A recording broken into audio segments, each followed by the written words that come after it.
দরজাটা ছুঁইছে। ঠিক তখনই দরজা খোলার শব্দে তে চোখ মেলে তাকায়, দেখে জাঙ্কুক এলোমেলো হয়ে রুমে ঢুকছে। তেকে এক পলক তাকাতেই চোখাচোখি হয়ে যায়, কিন্তু জাঙ্কুকের চোখ দুটো ভীষণ রকম ভাবে লাল। তে নাক মুখ কুঁচকে দৃষ্টি সরিয়ে নেয়, তারপর বিছানা থেকে নেমে নিচে যাওয়ার জন্য উদ্যত হলেই কারণ হ্যাঁচকাটা নেই সেখান থেকে সরে আসে। জাঙ্কুক তেকে দেওয়ালের সাথে চেপে ধরে বড় বড় শ্বাস টানে। তে জাঙ্কুককে পরখ করে বুঝতে পারে খুব ক্লান্ত। তারপর বিরক্তি নিয়ে বলে, কি হচ্ছেটা কি? কাল তো বাড়ি আসেনি, আর আজ এইভাবে হেঁচড়াহেঁচি করছেন কেন? মিস করছিল বুঝি? ইস, এই লোকটার মুখে হাসি দিলেও যেন কত অপূর্ব লাগে, কিন্তু লোকটা সারা করে এরকম গম্ভীর হয়ে থাকে কেন? একটু হাসলে কি হয়? তে নিজের চিন্তা ভাবনাকে নিজে সরিয়ে রেখে তারপর নিজেকেই দোষ দিতে থাকে। এই দানবের হাসি নাকি সুন্দর। ও হ্যালো মিস্টার, মিস করবো তাও আপনাকে ভাবলেন কি করে? এইসব আজে বাজে চিন্তা থেকে দূরে থাকুন ভাই।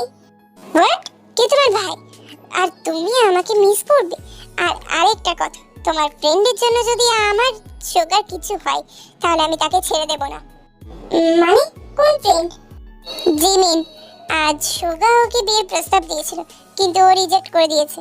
সুগা ভাইয়া আমাদের জিমিনকে প্রপোজ করছে? ও নো, আজ জিমিনকে কে সামলাবে? কি করছে জানি, কে জানে মেয়েটা? হয়তো ভালোবাসে না তাই রিজেক্ট করে দিয়েছে। তাহলে আপনি এত কারসাপের মতো ফুসছেন কেন? জিমিন সুগা ভাইয়াকে ভালোবাসে না, তাই হয়তো রিজেক্ট করেছে। চুপ যাও তে, তোমার ধারণাও নেই সুগার কি অবস্থা হয়েছিল। আমি আজ যেহেতু দুপুর থেকে খুঁজছি কিন্তু পাচ্ছিলাম না। তারপর কোথায় পেয়েছি জানো? কোথায়? অ্যাক্সিডেন্টের রক্তাক্ত অবস্থায় গাড়িতে পেয়েছি। যে ছেলে কোনোদিন অ্যালকোহল নেয় না, উল্টে আমাকে বারণ করতো, কিন্তু আজ সে বাইরে গিয়ে অ্যালকোহল সেবন করেছে। অ্যাক্সিডেন্ট? কেমন আছে সুগা ভাইয়া? ঠিক আছে তো? হসপিটালে আছে এখন, যে হোক সাথে আছে।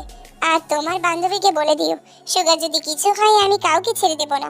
এরপর জাঙ্কুক ওয়াশরুমে চলে যায় শাওয়ার নিতে। এই শুধু ভাবছে কি হচ্ছেটা কি, কেনই বা হচ্ছে। সবার জীবনগুলোতে এমন না হলেও পারতো। হঠাৎ করে টেবিলের ওপর জাঙ্কুকের ফোনের দিকে চোখ যায়।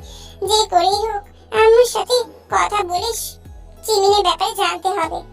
এবার ওয়াশরুমের দিকে তাকিয়ে কাঁপা কাঁপা হাতে ফোনটা তোলে, কিন্তু পাসওয়ার্ড কি দেওয়া সেটাতে জানে না।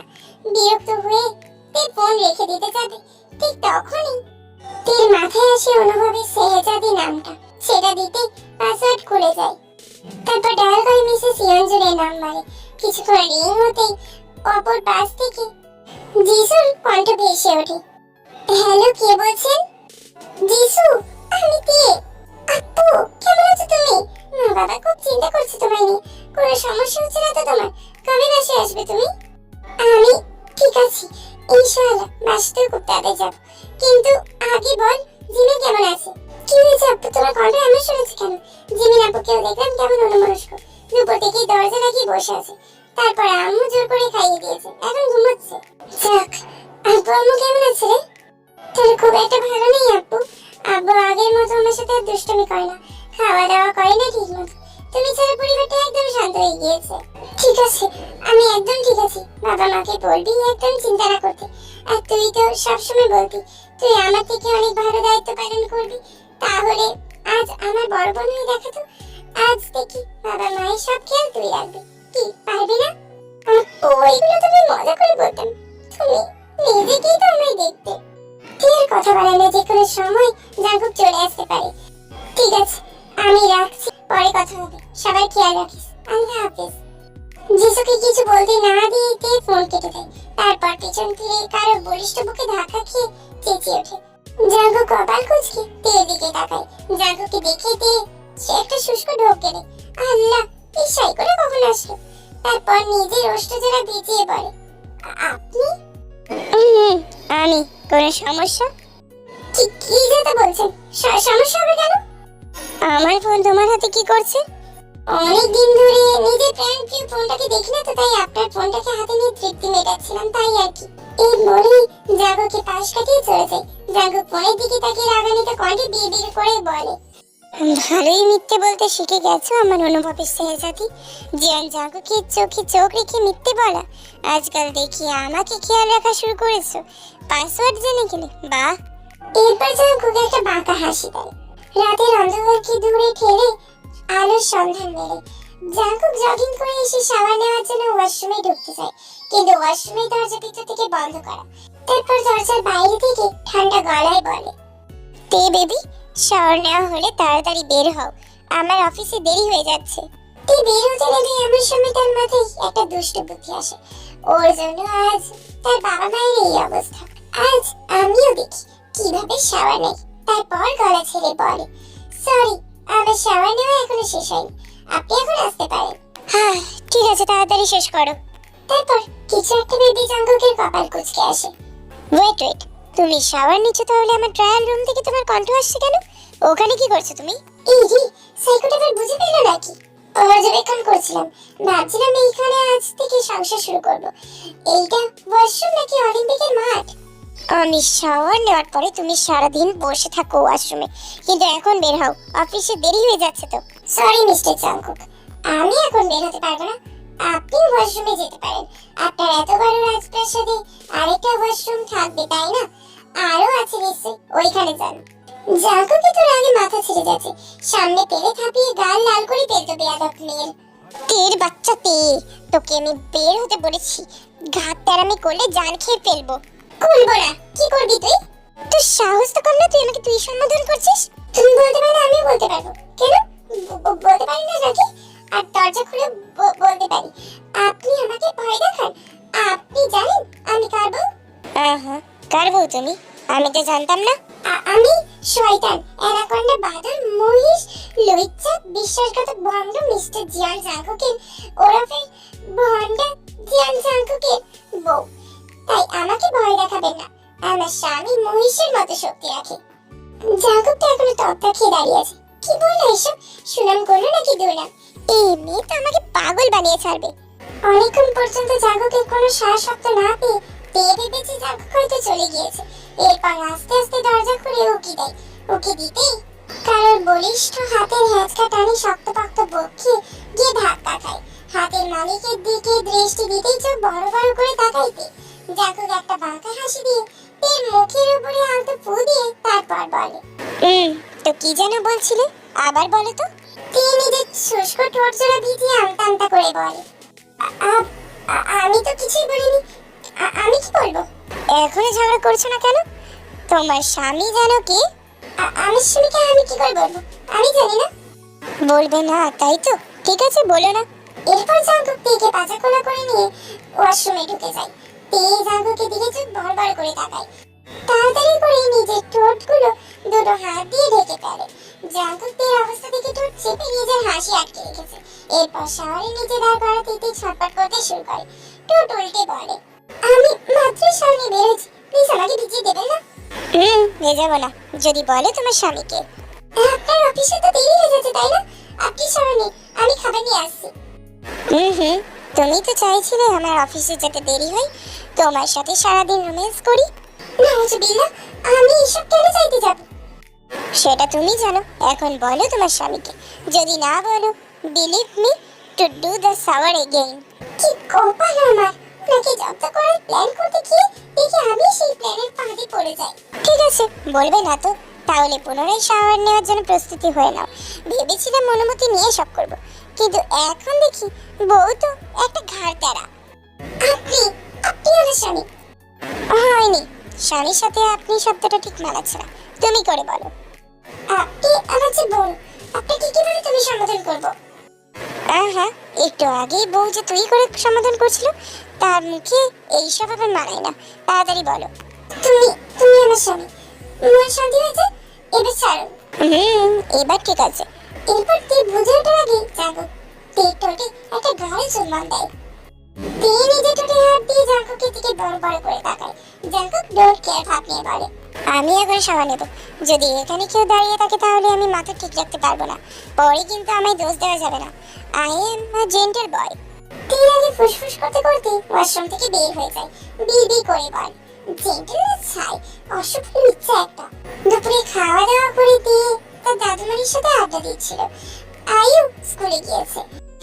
এবার নিজের রুমে গিয়ে তারপর কিছু একটা ভেবে ব্যালকনিতে দাঁড়ায়, বাইরের দিকে তাকায়। আচ্ছা, আজ তাহলে কোনো গার্ড নেই। মিস্টার জিয়ান জাঙ্কুক নিজের শিকারকে আজ বডিগার্ড ছাড়াই রাখলেন। তাহলে এই সুযোগে বাইরে গিয়ে জিমিনের সাথে দেখা করা যায়। উনি আস্তে আস্তে রাত হয়ে যাবে, আমি এই সুযোগে সবার সাথে দেখা করে চলে আসতে পারবো। যে বাবা সেই কাজ। বিয়ে বাড়ির চারপাশ ভালোভাবে দেখে একটা কালো বোরকা পরে নেয়, নিজেকে আবৃত করে সকল গার্ডে নজর এড়িয়ে জীবন বিলাপ বাইরে পা রাখে। এতদিন বাইরের জগৎটাকে দেখে নিজেকে মুক্ত পাখি ন্যায় লাগছে। মিস্টার সুবিন সাহেব ডিবানে বসে নিউজ দেখছিলেন। ঠিক তখনই কলিং বেলের শব্দ পেয়ে যিশুকে ডাক দেয়। যিশু মা, দেখ তো কে এসেছে। যিশু দরজা খুলে সামনে থাকা ব্যক্তিটাকে দেখে খুশিতে তাকে জড়িয়ে ধরে চিৎকার দিয়ে বলে, আপু। যিশুর চিৎকার শুনে সবাই দরজা দিকে তাকায়। এতদিন পর থেকে দেখে সবাই অনেক খুশি করে কান্না করে দেয়। এক এক করে মিস্টার সুবিন সাহেব, মিসেস ইয়নচুন আর জিমিনকে জড়িয়ে ধরে। নিজের মেয়েকে এতদিন পর দেখে আবেগে আপ্লুত হয়ে যায়। বলে রাখা ভালো, জিমিন তেদের বাসাতেই থাকে। জিমিনের নিজের বলতে কেউই নেই, তাই তের বোনের মতো ভাবে তেদের বাসাতেই থাকে জিমিন। মিসেস ইয়নচুন দরজার দিকে তাকিয়ে তারপর বলে, কি মা, তুই এসেছিস? জামাই আসেনি নাকি? তুই তোর মায়ের কথা শুনে চুপসে কি বলবে যে সে জাকুকে না জানিয়ে চলে এসেছে? উনি তো ওনার মেয়েকে আসতেই দেয় না। না থাক, এটা বলার তো কোনো দরকার নেই। কি আম্মু, এতদিন পর মেয়ে আসলো, একটু আদর করবে, তা না জামাই জামাই করছো। আর তাছাড়া আমার হাতে বেশি সময় নেই, একটু পরেই চলে যাবো। সবাই দিকে আশ্চর্য হয়ে তাকায়। যিশুর মন খারাপ করে বলে, সে কি আপু, তুমি তো মাত্রই আসলে, এখন চলে যাবে বলছো? চিন্তা নেই, আমি আবারও আসবো। এখন ওনার অফিসের অনেক কাজ, তাই বাড়ি ফিরতে হবে। আর ওনার দাদিও অসুস্থ, তাই আজ থাকতে পারবো না। এরপর জিমিনকে চোখে ইশারা করে উপরে যাওয়ার জন্য বলে। ফ্রেশ হওয়ার জন্য জিমিনের সাথে উপরে চলে যায়, গিয়ে ঠাস করে দরজা লাগিয়ে দেয়। জিমিন তাকে জড়িয়ে ধরে। তুই জানিস তোকে কত মিস করেছি? এমন একটা দিন বাদ যায়নি যে তোর কথা মনে পড়েনি আমার। আমাদের হল্লা পার্টির সবাই কেমন আছে? তোকে ছাড়া কেউই ভালো নেই, খুব মিস করি আমরা। আগের মতো আর ভণ্ডামি করে না, সব একদম শান্ত হয়ে গেছে। আমাদের জীবনটা এমন কেন হলো রে? তুই সুগা ভাইয়াকে ভালোবাসিস? কি সব বলছিস এসব? আমি ওনাকে কেন ভালোবাসতে যাবো? উনি তো জাকু ভাইয়ের ফ্রেন্ড। উনি তোকে প্রপোজ করেছিল, কিন্তু তুই অ্যাকসেপ্ট করিসনি। যদি ভালো না বাসিস তাহলে একদিনই শরীরের এই হাল করেছিস কেন? মনে হচ্ছে সারা রাত ঘুমাসনি। কান্না করতে করতে চোখের পাতা তো ফুলে গিয়েছে। জিমিন, তুই ভুলে যাস না, আমরা একসাথে বড় হয়েছি। বন্ধু কম, বোন হোস আমার তুই। তাই বলছি, প্লিজ আমার থেকে অন্তত লুকাস না। তুই জানিস আমি ওনার যোগ্য না। আমি ভালো মেয়ে নই, অন্য পুরুষের ছোঁয়া আছে আমার শরীরে। উনি আমার থেকে অনেক ভালো মেয়ে ডিজার্ভ করেন। আমার ভালোবাসতে কি হবে তুই? জিমিন, তুই নিজেও জানিস সেই দিন ওই ছেলেগুলো তো কিছু করতে পারেনি। তাহলে তুই এইভাবে কলঙ্কিত হলি কি করে? তুই কলঙ্কিত নয়, খারাপ ছিল ওই লোকগুলো। তাহলে ওদের অন্যায় শাস্তি তুই কেন ভোগ করবি? সুগা ভাইয়া খুব ভালো ছেলে জিমিন। উনি জাঙ্কুকের থেকে পুরো আলাদা। হতে পারে জাঙ্কুকের বন্ধু, কিন্তু উনি খুব ভালো একজন ছেলে। উনি এখন হসপিটালে ভর্তি হয়েছে। জিমিন, প্লিজ মুখ ফিরিয়ে নিস না। হসপিটালের কথা শুনে জিমিনের বুক ধুকপুক করে ওঠে। এরপর কাঁপা কাঁপা কণ্ঠে দিকে জিজ্ঞেস করে, হসপিটাল? উনি কেন হসপিটালে আছেন? কাল তো উনি সম্পূর্ণ সুস্থ ছিলেন। তাহলে এবার একটা গম্ভীর শ্বাস ফেলে জিমিনকে সমস্তটা খুলে বলে। জিমিন কান্না ভেঙে পড়ে। সব আমার জন্য হয়েছে, প্লিজ প্লিজ আমাকে ওইখানে নিয়ে চল। আমি ওনাকে এক নজর দেখতে চাই। উনি খুব কষ্টে আছেন, কাল ওনাকে আমি অনেক কষ্ট দিয়েছি। জিমিনের অতিরিক্ত কান্নার ফলে নাক মুখ চোখ সব লাল হয়ে গেছে। জিমিনের দিকে তাকিয়ে বলে, হায় ভালোবাসা, এত কান্না করতে করতে একদম গান মুখ টমেটো বানিয়ে ফেলেছিস। সুগা ভাইয়া দেখলে তো তোকে টুক করে কি ফেলবে।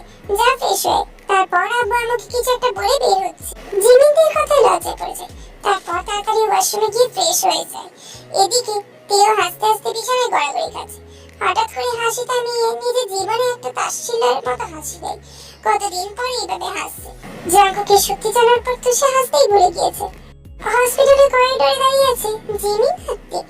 তে যেহেতু নিজের অন্য রূপে ঢেকে রেখেছে, তাই যে হোক আর সুগা তাকে চিনতে পারেনি। তারা যখন হসপিটালে ঢুকতে যাবে তখনই জাঙ্কুকের কালো মার্সিডিজ গাড়ি নিয়ে হসপিটাল থেকে বের হয়। সুগা জিমিনের দিকে এক পলক তাকিয়ে চোখ সরিয়ে নেয়। জিমিন সুগার দিকে তাকিয়ে ফুপিয়ে কেঁদে ওঠে। যে হোক তুই একজনকে বলে দে এখানে যাতে কান্না না করে। তার কান্না একজনের হৃদয়ে তীরের ফলার মতো বিদ্ধ হয়। সে তো আর ভালোবাসে না, তাহলে কান্না করবে কেন? আচ্ছা শিহু ভাইয়া, চলুন বাইরে গিয়ে কফি খেয়ে আসি। কাবার না হাঁটি হতে চায় না। জিহুপ আর সুগা দুজনেই তীর কণ্ঠ শুনে চমকে ওঠে। জিহুপ ভয়ে ঢোক গেলে। তুমি এখানে? জাঙ্কুক তুমি আসতে দিয়েছে? হ্যাঁ, না ভাইয়া, ওনাকে না জানিয়ে এখানে এসেছি। উনি তো আমাকে বনের পশুদের মতো বন্দি করে ফেলেছিলেন। নিজের বাবা মা বন্ধু কারোর সাথেই দেখা করতে পারবো না নাকি। কিন্তু আজ সুগা ভাইয়া আর জিমিনের খবরটা পেয়ে নিজেকে আটকাতে পারলাম না। কিন্তু চিন্তা করবে না, উনি জানতে পারবেন না। তের এমন আত্মবিশ্বাস দেখে সুগা একটা ফুস করে নিঃশ্বাস ছাড়ে। ও জিয়ন জাঙ্কুক, এইটা ভুলে যেও না, শত্রুদের ওপরে ওর চোখ বাজ পাখির ন্যায় নিবদ্ধ। আর সেখানে তুমি ওর জীবন। তোমার খবরও জানবে না এটা ভাবলে কিভাবে? তুমি জানো না, শত্রুরা যদি জানতে পারে তুমি এখানে, তাহলে ওরা কি করবে কে জানে। ভাগ্য ভালো কিছু হয়নি। কি করতো? মেরে ফেলতো। আর এখন কি বেঁচে আছি নাকি? অন্তত জিয়ন জাঙ্কুকের হিংস্র রাজত্বের থেকে মুক্তি পেতাম। আর আপনারা চিন্তা করবেন না, আমার কিচ্ছু হবে না। সুগা কিছু বলতে যাবে তার আগেই তে জেরবকে নিয়ে কেবিন থেকে বের হয়ে যায়। জিমিন সুগার পাশে গিয়ে বসে। কাঁপা কাঁপা হাতে সুগার হাতটা নিজের মুঠোয় নিয়ে পুপিয়ে কেঁদে ওঠে। সুগা জিমিনের স্পর্শ পেতে আবেগে নিজের চোখ দুটি বন্ধ করে ফেলে। অনেক সময় নীরবতা কাটিয়ে সুগা বলে, তুমি তোমায় ভালোবাসো না জিমিনা, তাহলে কেন এসেছো এখানে? কি করেছেন নিজের? এত বড় হয়েছেন এখনো বাচ্চা মুখে এলো না। সে নাকি আবার দেশের সিনিয়র গোয়েন্দা অফিসার মিনিয়ঙ্গি, যে নিজেকে ঠিক রাখতে পারে না। কি করবো বলো? বউ বানাতে চেয়েছিলাম, সে আমায় ভালোবাসে না। সে যদি ভালো না বাসতো তাহলে কি আজ দেখতে আসতো? নাকি তার জন্য সারা রাত বসে কান্না করতো? মানুষ প্রেমে পড়লে নাকি কবি হয়, কিন্তু আপনি তো দেবদাস হয়ে হসপিটালের করিডোরে পড়ে আছেন। কি? তার মানে তুমি আমাকে ভালোবাসো, আমার জন্য কান্না করেছো? চিন্তা করিও না, বিয়ের পর এমনি কবি হয়ে যাবো নাও। কিন্তু সুগা, আমার জীবনে অনেক বড় একটা শক্তি আছে যা আপনাকে জানতে হবে। সেটা যদি তোমার চোখের পানির কারণ হয় তাহলে আমি জানতে চাই না। জানতে হবে আপনাকে সুগা। কে আমি, কি আমার পরিচয়, আর আমি কেন তেদের সাথে থাকি, আমার পরিবার কোথায়।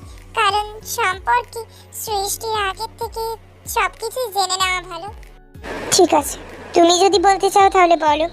জিমিন এবার পুনরাবৃত্তি করে তার সেই অন্ধকারাচ্ছন্ন অতীতের, যা পেলে সে নতুন জীবনে বাঁচতে শুরু করেছিল। বাবা মায়ের বিয়ে 4 বছর পর আমার জন্ম। বাবা রাজকন্যা ছিলাম আমি, মায়ের চোখের মণি। বাবা মায়ের হাসি খুশির কারণও ছিলাম আমি, কিন্তু ভাগ্য যে হাসিটুকু আমার কপালে রাখেনি। বয়স মাত্র 7 বছর ছিল। ওই দিন জানতে পারি আমাদের ঘর আলো করে আবারও একটা ভাই বোন আসবে। আমরা খুব আনন্দে ছিলাম। সেই আনন্দ উপভোগ করতে আমরা একদিন সেন্ট মার্টিনে ঘুরতেও গিয়েছিলাম। 2 দিন খুব মজা উল্লাস করেছি। কিন্তু কিন্তু সুগা, ওই দিন মনে হয় বাবা মায়ের সাথে আমার শেষ আনন্দ ছিল। আমরা যেই রিসর্টে উঠেছিলাম সেখানে হঠাৎই আগুন লেগে যায়। জিমিনের গলা কাঁপছে, তারপরে নিজেকে সংযত করে আবারও বলা শুরু করে, ওই দিন আব্বা আম্মু ওই রিসর্টে ছিল। আমি গিয়েছিলাম আব্বুর সাথে এক বন্ধুর বাড়িতে। হঠাৎ জানতে পারি রিসর্টে আগুন লেগেছে। কান্না করছিলাম প্রচুর। আমার কান্না দেখিয়ে আঙ্কেল আমাকে নিয়ে আসে, কিন্তু এসে যা দেখি তার জন্য আমি মোটেও প্রস্তুত ছিলাম না। পুরো রিসর্ট অগ্নিকাণ্ডে পুড়ে গিয়েছে। যেহেতু আগুনটা মাঝরাতে লেগেছিল তাই সবাই ঘুমন্ত অবস্থায় ছিল। সবাই সজাগ হতে হতে পুরো রিসর্ট অগ্নিকাণ্ডে ঝলসে গিয়েছে। আমার ভাগ্য আমার সহায় ছিল না সুগা। মাত্র 7 বছর বয়সে বাবা মায়ের মৃত্যু দেখেছি। হারিয়েছিলাম আমার অনাগত ভাই বা বোনকে। কি দুর্ভাগ্য, আমার বাবা মায়ের লাশটাকেও দেখতে পারলাম না। সুগা জিমিনের দিকে অপলক দৃষ্টি নিয়ে তাকিয়েছে, তার চোখেও পানি চিকচিক করছে। সুগা জিমিনের দিকে তাকিয়ে বলে, তারপর? জিমি নিজের চোখের পানি মুছে তারপর বলে, তারপর বাবা মাকে হারিয়ে শহর থেকে গ্রামে চলে যাই মামার বাড়িতে। মামা মাকে খুব আদর করতো, কিন্তু মামি 2 চোখে সহ্য করতে পারতো না। নানা নানি বেঁচে নেই, খালামণিও খুব ভালোবাসতো। উনি মাঝে মাঝে এসে খোঁজ নিয়ে যেতেন, কিন্তু মামির অত্যাচার আমি পিছু ছাড়িনি। মামা সারাদিন কাজে থাকতো আর মামি সব কাজ করাতো আর এটা ওটা নিয়ে খোটাও দিত। সবকিছু মুখ বুঝে সহ্য করতাম। যে মেয়ে কোনোদিন নিজের হাতে খায়নি, সে রান্না করে বাড়ির সব কাজ করেছে। যে বাবার রাজরানী ছিল, সে হয়ে গেল চাকরানী। দেখতে দেখতে আমিও জিএসসি পরীক্ষা দিলাম। একদিন স্কুল থেকে বাড়ি ফিরছিলাম, সেখানে বসে থাকতো আমাদের এলাকার চেয়ারম্যানের ছেলে ও তার দলবল। ছেলেটার নাম ছিল রোহিয়ন।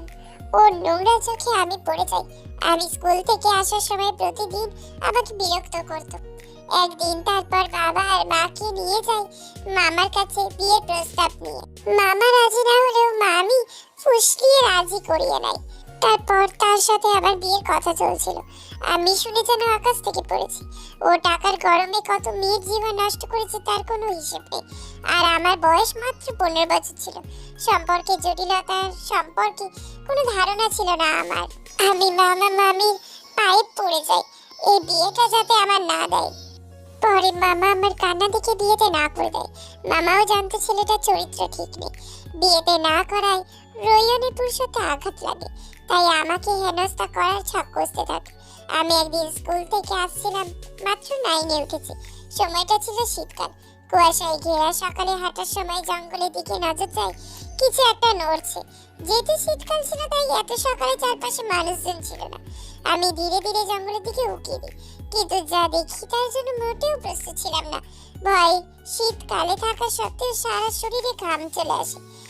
ওই রোহিয়না তার বন্ধুরা একটা মেয়েকে জোরপূর্বক ক্রিপ করছিল। কি বিভৎস দৃশ্য! মেয়েটার সারা শরীরে আঁচড়ের দাগ, খুবড়ে খুবড়ে খেয়েছে নরপিশাচের দল। মেয়েটাকে একজনের ওপরে একজনে রেপ করে যাচ্ছিল। বয়সটা আনুমানিক 17-এর কাছাকাছি হবে। এক পর্যায়ে মেয়েটা সহ্য করতে না পেরে জ্ঞান হারায়। মেয়েটা নারীর সাথে লাল হয়ে গিয়েছিল পুরো মাটি। মেয়েটার অজ্ঞান হয়ে যাওয়ার পরেও জানোয়ারগুলো ছেড়ে দেয়নি, নিজের ক্ষুধা মেটাচ্ছিল। আমি এইসব সহ্য করতে না পেরে মুখে হাত দিয়ে বপিয়ে কেঁদে উঠি। আমার কান্নার শব্দে ওদের দৃষ্টি যায় আমার দিকে। তখনই রোহিয়ন চিৎকার দিয়ে বলে ওঠে, এই মালটাকে ধর, ওর সাথেও আমার অনেক হিসেব আছে। আজ তাহলে এইটাকে উপভোগ করা যাবে। রোহিয়নের বিয়ের প্রস্তাব অস্বীকার করা। রোহিয়নের আদেশ পেয়ে ছেলেগুলো বেশি হাসি দিয়ে এগোতে থাকে। আমি ভয়ে হিতাহিত জ্ঞান হারিয়ে ফেলি। তারপর রোহিয়ন আমার বাহু চেপে ধরে বলে, আজকে তোর শরীরে উপভোগ করব। আমার কথা অমান্য করিস? বিয়ে করলে অন্তত আমি একা ভোগ করে ছেড়ে দিতাম। এখন আমরা সবাই তোর দেহ নিয়ে খেলবো। আমি রোহিয়নের কথা শুনে নিজের জ্ঞানে আসি। তারপর ছোটের জন্য ছটপট করতে শুরু করি। বারবার মেয়েটার ছটপট চোখই ভাসছিল। রোহিয়ন আমার শরীরের থেকে জামা টেনে হিচড়ে ছিঁড়ে ফেলছে। তারপর ছেলেগুলো আমার দিকে এগিয়ে বাজেভাবে টাচ করতে রোহিয়ন ওদের উদ্দেশ্যে বলে, ও আমার আগে, তাই আমি আগে চেক করে দেখি, তারপর তোরা। এই কথা শুনে ছেলেগুলো আমাকে ছেড়ে দেয়। রোহিয়ন আমার দিকে বেশি হাসি দিয়ে আমার জামার দিকে হাত বাড়াবে, তখনই আমি সমস্ত শরীরের শক্তি দিয়ে কামড় বসিয়ে দিই। রোহিয়ন চিৎকার দিয়ে ওঠে, আমাকে এক থাপ্পড় দিয়ে নিচে ফেলে। আমার দিকে এগোতে গেলে এক মুঠো বালি নিয়ে ওদের চোখে ছুঁড়ে মারি। ফলে লোকগুলো অকথ্য ভাষায় গালিগালাজ করে। আমি নিজের সম্মান আর ইজ্জত বাঁচিয়ে কোনো রকমে ওখান থেকে পালিয়ে আসি, কিন্তু আমার বাড়ি যেতে পারিনি। বাড়ির উঠোনে জ্ঞান হারিয়ে লুটিয়ে পড়ি। সবাই ঘুম থেকে উঠে আমার এই অবস্থা দেখে লোকজন বিশ্রী কথা বলা শুরু করে দেয়। কেউ কেউ বলছিল কি সব আকাম করে এসেছি, আমি নষ্ট দুশ্চরিত্র, আমাকে নাকি কেউ করেছে, আমি কলঙ্কিত হয়ে গেছি, আমাকে বিয়ে করবে কি? কিন্তু তারা একবারের জন্য আমার দিকে, আমার অবস্থার দিকে তাকিয়েও দেখেনি। কেউ জিজ্ঞেস করেনি আমার এই অবস্থার কারণ কি। বেশ অনেকক্ষণ পর জ্ঞান ফিরে আর এইসব শুনে চিৎকার করে বলেছিলাম, আমি ধর্ষিতা নই। তারপরে ওই রোহিয়নের সবকিছু বললাম, কিন্তু তারা কেউ আর ভয় কিচ্ছু বলেনি, উল্টে আমাকে নিয়ে বাজে কথা বলছিল। মামা এক পর্যায়ে সহ্য করতে না পেরে আত্মহত্যা করে নেয়। কোনো মতে মামাকে বাঁচিয়েছিলাম আত্মহত্যা করা থেকে, কিন্তু ওই মামির কথাই রেহাই পাইনি। লোকজনের এত কথা সহ্য করতে পারছিলাম না। একদিন রাতে বেরিয়ে পড়েছিলাম অজানা উদ্দেশ্যে। মায়ের কিছু গহনা বেঁচে এসেছিলাম ঢাকা শহরে। শহরে কিছু চিনি না, পুরোটাই অচেনা জায়গা। ক্লান্ত হয়ে বসেছিলাম, ঠিক তখনই একটা মেয়ের বিড়াল এসে পড়ে আমার সামনে। মেয়েটা আমার সাথে কথা বলতে শুরু করে। প্রথমে ভয়ে উত্তর দিতে না চাইলেও এক পর্যায়ে সবকিছু খুলে পড়ি। তারপর মেয়েটার সাথে তাদের বাসায় উঠি। আশ্চর্যের বিষয় হলো সে মেয়েটা আর কেউ নয়, তারপর তের সাথে স্কুলে ভর্তি হই। আমি আর ও একই ক্লাসে ছিলাম। সেখানে আমাদের হল্লা পার্টিদের সাথে বন্ধুত্ব গড়ে ওঠে। শুরু হয় আমার এক নতুন জীবন। বাবা মায়ের ভালোবাসা পাচ্ছিলাম না। কালো জীবনে ভুলে আলোর দিকে অগ্রসর হতে লাগলাম। জিমিনের কান্না করতে করতে হিচকি উঠে গিয়েছে। সুগা হাত মুষ্টিবদ্ধ করে নিজের রাগ নিয়ন্ত্রণ করছে। এখন যদি রোয়ানকে সামনে পেতে তাহলে নরক যন্ত্রণা দিত। তে দরজার বাইরে থেকে ঠক ঠক শব্দ করে গলা কে এসে তারপর বলে, আপনাদের কথা বলা কি শেষ হয়েছে? জিমি, দেরি হয়ে যাচ্ছে, বাড়ি ফিরতে হবে। জিমি নিজে চোখে জল মুছে সুগা থেকে বিদায় জানিয়ে চলে যেতে নেই। ঠিক তখনই যে হোক বলে ওঠে, না দাঁড়াও, তোমাদের একা যাওয়াটা নিরাপত্তা, আমি দিয়ে আসছি। ভাইয়া চিন্তা করবে না, আমাদের কিচ্ছু হবে না, আমরা ঠিকঠাক চলে যেতে পারবো। কিন্তু তে, কোনো কিন্তু নয়, আপনি সুগা ভাইয়ের কাছে থাকুন। আমাদের ক্ষমা করছো তো? বোনেরা কখনো ভাইদের উপরে রাগ করে থাকতে পারে? তাহলে আমি কি করে থাকি? এরপর টিয়া আর জিমিন কেবিন থেকে বেরিয়ে যায়। তে রিক্সা ডাকতে যাবে এমন সময় একটা বল এসে ওর মাথায় লাগে। একটা বাচ্চা বল নিয়ে খেলা করছিল। অপ্রস্তুত ভাবে এটা ওর কাছে এসে পড়ে। তে বলে চিৎকার করে চোখ বন্ধ করে নেয়। এরপর একটা ছেলে এসে পড়ে। সরি ম্যাম, আমি সত্যি দেখতে পাইনি, তার জন্য ক্ষমা চাইছি। না না, ঠিক আছে। এক কাজ করুন, আমার সাথে হসপিটালে চলুন। না না ভাইয়া, তার কোনো প্রয়োজন নেই, একটু ব্যথা লেগেছে, ভালো হয়ে যাবে। ওকে, আমার গাড়িতে ফার্স্ট এড বক্স আছে, একটু মলম লাগিয়ে নিন। তারপর এই ছেলেটা জোরপূর্বক তীর কেটে এনে মলম লাগিয়ে দেয়। কিন্তু এইসব দৃশ্য পিছন দিক থেকে পরখ করছিল একজোড়া লাল হয়ে যাওয়া চোখ। এই জীবন বিলায় ঢুকতেই ওর কাঁপকাঁপি শুরু হয়ে যায়। জাঙ্কুকের বিলাসবহুল কারো মার্সিডিজ গাড়িটা এই জীবন বিলার ভিতরে। তার মানে জাঙ্কুক ফিরে এসেছে। কিন্তু জাঙ্কুক তো এখন আসার কথা নয়। তে ভয়ে ভয়ে ভিড়ার ভেতরে প্রবেশ করে। না, আজ জাঙ্কুকের রুমে যাবে না, আজ মৃত্যু নিশ্চিত। তাই তে নানান কথা ভেবে বড় বড় একটা শ্বাস নিয়ে রুমের ভেতরে পা রাখে। কিন্তু জাঙ্কুক একদম নিশ্চুপভাবে ডিভানে মাথায় হাত রেখে বসে আছে। জ্বর আসার আগে যেরকম শান্ত হয়ে থাকে পরিবেশ, ঠিক তেমন। তে পা টিপে টিপে ওয়াশরুমের ভেতরে যায়। ওয়াশরুম থেকে বের হওয়া যাবে না। তে ভেতরে ঢোকার আগে কারো ঠান্ডা প্রশ্নে থমকে যায়। কোথায় গিয়েছিলে? Where do you come from? কথাটা ছিল শান্ত, কিন্তু কণ্ঠ ছিল আগুনের মতো গম্ভীর, জোশে যাওয়ার মতো তেজ। তে ভয়ে ভয়ে জাঙ্কুকের দিকে তাকায়। জাঙ্কুক এখনো নিচের দিকে তাকিয়ে নিজের কপাল খুঁজছে। জাঙ্কুক পুনরায় দাঁতে দাঁত চেপে বলে, কোথায় গিয়েছিলে জানতে চেয়েছি, চুপ করে আছো কেন? মৌনতা আমার একদম পছন্দের নয়। আমি তো বাগানের দিকে গিয়েছিলাম। তারপর ভাবছি অনেকদিন তো বাইরের পরিবেশ দেখিনি, তাই একটু হাঁটতে বের হয়েছিলাম। বাড়ির আশেপাশে ছিলাম। এই কথা বলা শেষ করার সাথে সাথে জাঙ্কুকের শক্তপোক্ত থাবার সম্মুখীন হইতে পরপর চারটে থাপ্পড়ে তে টাল সামলাতে না পেরে টেবিলের সাথে ধাক্কা খায়। তারপর তে চুলে মুঠি ধরে জাঙ্কুক তুলে মুখ চেপে ধরে বলে, মিথ্যে বলিস আমার সাথে? Do you think I am stupid? বাইরে গিয়েছিলি নিজের শরীরে জ্বালা মেটাতে।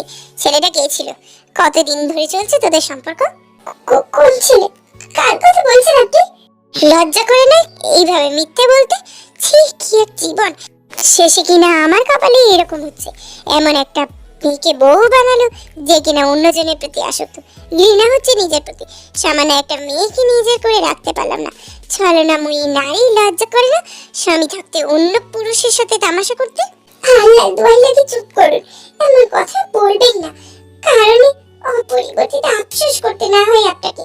আপনি কোন ছেলের কথা বলছেন আমি সত্যি বুঝতে পারছি না। জাঙ্কুকের অতিরিক্ত রাগের ফলে চোখ থেকে দুই ফোঁটা জল গড়িয়ে পড়ে। জাঙ্কুক বারবার ছেলেটার সাথে তে দৃশ্য ভেসে উঠছে। তের এইসব কথা জাঙ্কুকের রাগ যেন আরো দ্বিগুণ করে দিচ্ছে। পুনরায় শক্ত হাতে থাপ্পড়ে তে নরম তুলতুলে গালে আবারও বসিয়ে দেয়। রাগে চিৎকার দিয়ে বলে,